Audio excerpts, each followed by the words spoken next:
हर दीपावली के फटाका समझ के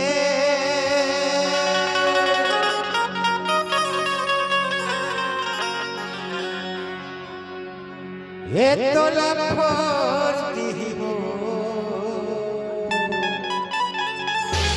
अच्छा हो मेला मड़ई के फुगा समझ के अरे का कर लगी ये तो फोड़ती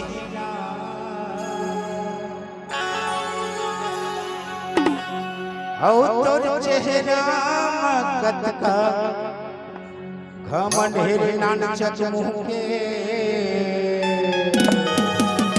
अरे का कर लगी रे करिया तेल तोड़ दिया।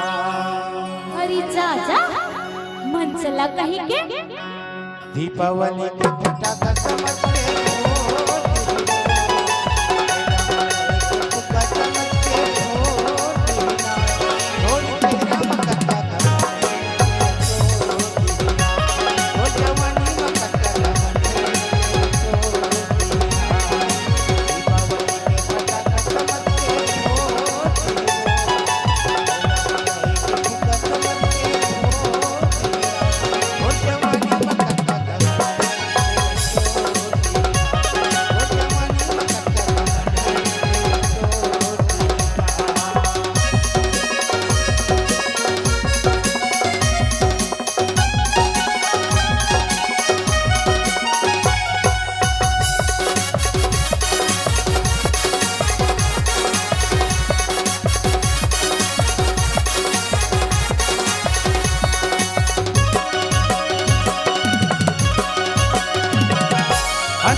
सुनना बताता ये जटका कुंडा वाले बैठे हैं ना।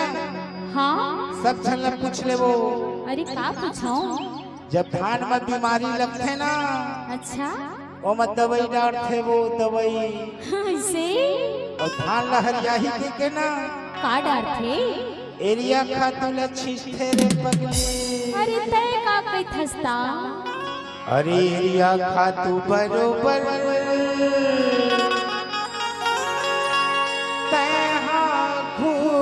जाबे वो। अरे नहीं घुरो ए जवानी 4 दिन के है थारे तई 4 दिन की जवानी में मजा खलो भारी है मन चला मोटर का बरा था कथा तो जवानी में कत का घमंड है और जवानी में कत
का हे जब जवानी उतरते ना अच्छा तो कैसे लगते जानते कैसे लगते अरे पई ही भूत ही बरोबर